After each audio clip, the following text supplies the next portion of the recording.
Oui, enfin, le coltan extrait sur votre territoire ou sur le territoire de votre voisin, c'est un peu comme le pétrole extrait ici ou là. C'est impossible de savoir. C'est un coltan, c'est pas marqué Made in Rwanda ou Made in République démocratique du Congo dessus. Vous voyez, c'est le problème. Et là, en l'occurrence, ces 120 tonnes, ils passent bien de l'autre côté. Je suis désolé, monsieur le député, ces tonnes ne passent pas du côté du Rwanda. Et j'aurais compris si le Rwanda n'avait pas de coltan, mais le Rwanda a du coltan. Et encore une fois, comme je l'ai proposé à votre collègue, je vous invite. Vous ne voyagez pas ensemble, d'accord. J'invite à venir. Vous avez seul le micro, pour l'instant. Enfin, j'entendais quelqu'un me... Oui, mais j'ai le temps de parler, mais vous avez le micro. Merci, monsieur le député. Exprimer ma position, donc je lui dis sur le génocide. Et oui. S'il vous plaît, et cela vous n'empêche de la pas commission. d'être tout aussi lucide sur ce qui se passe aujourd'hui et les responsabilités du Rwanda. Quand on est juste, on l'est sur les principes et à tout niveau, tout le temps. Voilà, ça c'est ma position et c'est notre position. Merci. Monsieur l'ambassadeur, vous avez la parole.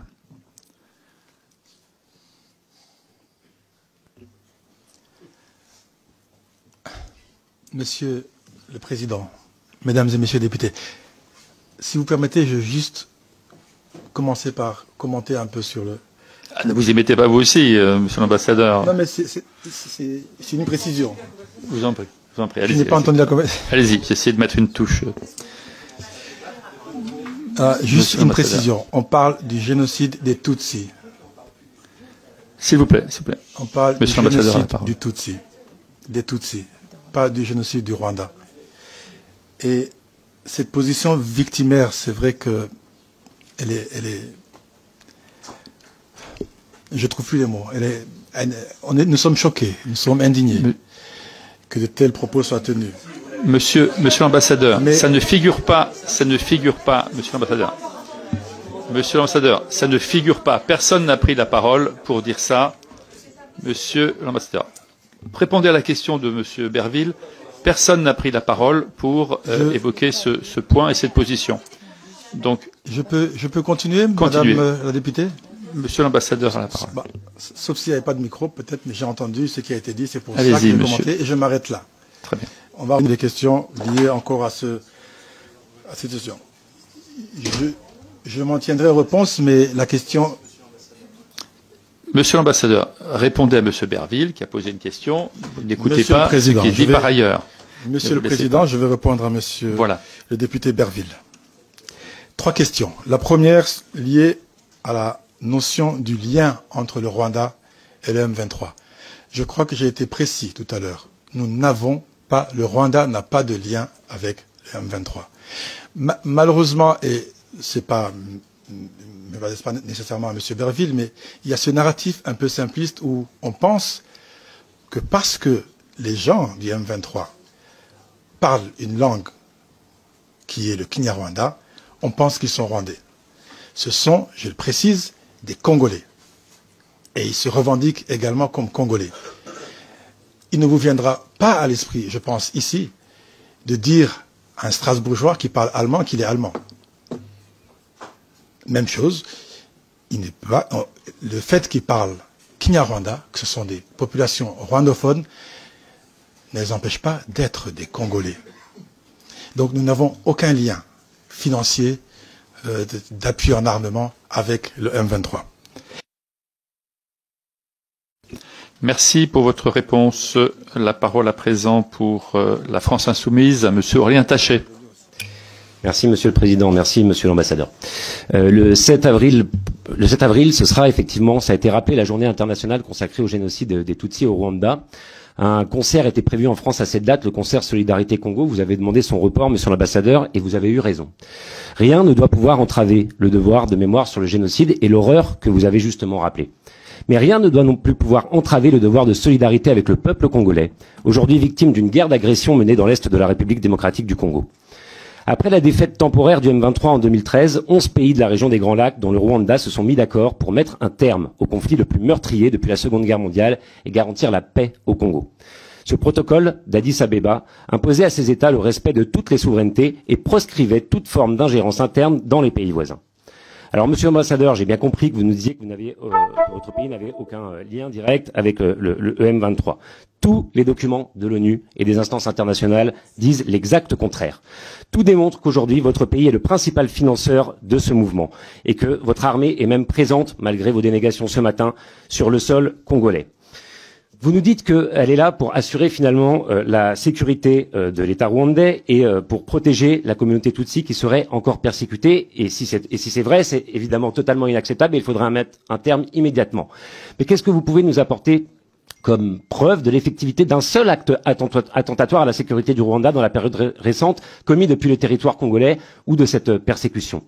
Car tout porte à croire au contraire que l'objectif premier du M23 et de l'armée rwandaise est de capter les nombreux minerais que compte la région. Tout cela est en revanche parfaitement documenté. L'ONG Global Witness estime par exemple que 90% du volume de cobalt exporté par le Rwanda est introduit illégalement dans le pays depuis le Congo. Aucune action de groupe terroriste n'est effectivement tolérable, mais aucune action de groupe terroriste ne peut justifier non plus le massacre de populations civiles ou la volonté d'annexer un pays. Alors, Monsieur l'ambassadeur, je vais vous poser une question simple. Est-ce que votre gouvernement compte ou non appliquer la résolution 2773 du Conseil de sécurité qui demande le retrait immédiat des troupes rwandaises et du territoire congolais et la cessation de tout appui au M23? Et est-ce que, puisque vous avez parlé de solution politique, la solution politique que vous imaginez, enfin celle que vous avez à l'esprit, garantira bien l'intégrité territoriale de la République démocratique du Congo? Merci. Merci, monsieur le député. Monsieur l'ambassadeur, je vous laisse quelques secondes et vous avez la parole quand vous le souhaitez. Merci beaucoup, monsieur le député.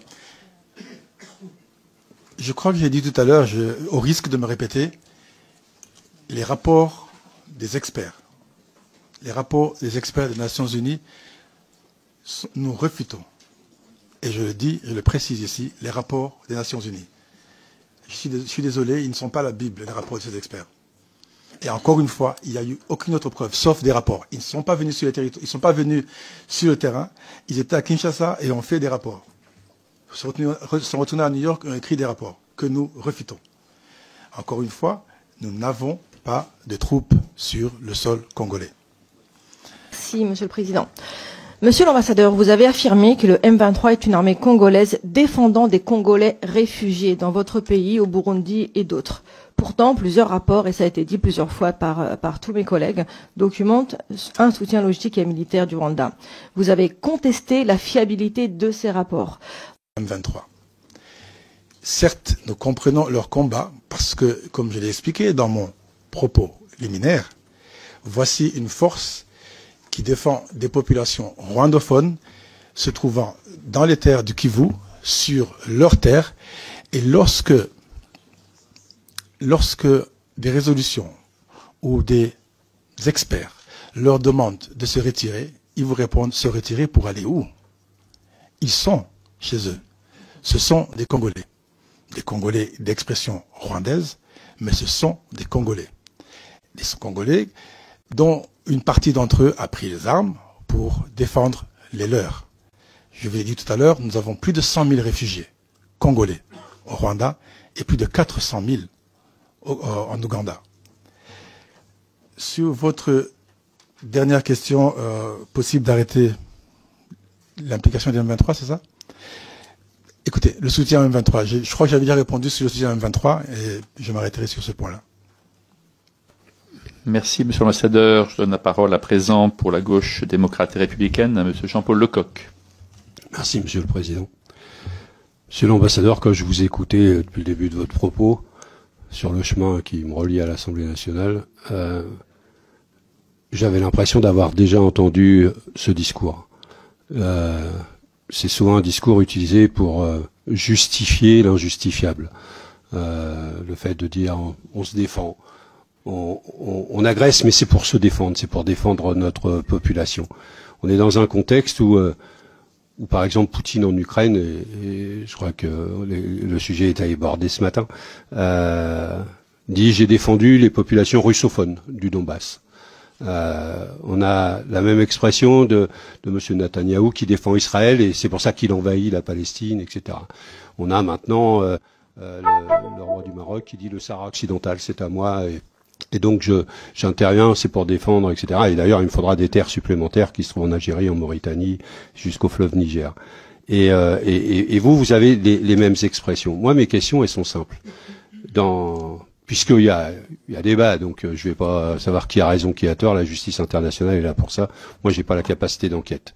Ce que je sais, c'est que ma force politique, le Parti communiste, a pris position et a défendu le peuple rwandais quand il y avait le génocide et a pris position et a réagi à ce moment-là. Ce que je sais, c'est que des matières premières sont actuellement extraites du Congo et vendues à l'échelle internationale. Par qui? Est-ce que c'est le Rwanda qui vend ces matières premières? Au nom de quoi? Enfin voilà, il y a quand même des sujets là-dessus. Le M23 est armé, est solidement armé. D'où viennent les armes? Est-ce que c'est mon pays, la France, qui vend des armes au M23? Je sais que mon pays vend des armes au Rwanda. Est-ce que ces armes ont été volées par le M23 dans les casernes rwandaises? Et donc, moi je vous ai pas interrompu, Monsieur Berville, j'étais pas là quand vous parliez, mais je vous ai pas interrompu tout à l'heure. Hein. Et donc, est-ce que c'est ça? Et puis, comment à l'échelle internationale, beaucoup d'observateurs, jusqu'à l'ONU, dit il y a un sujet, le Rwanda est en train de bafouer le droit international, ne respecte pas les règles des peuples, et vous venez nous expliquer qu'il y a pas de sujet. Est-ce que vous avez raison contre la communauté internationale? Est-ce que la communauté internationale a quelque chose contre le Rwanda qui fait que tout se contraint? J'aurais aimé aussi que vous précisiez les choses dans ce domaine. Merci beaucoup, Monsieur Lecoq.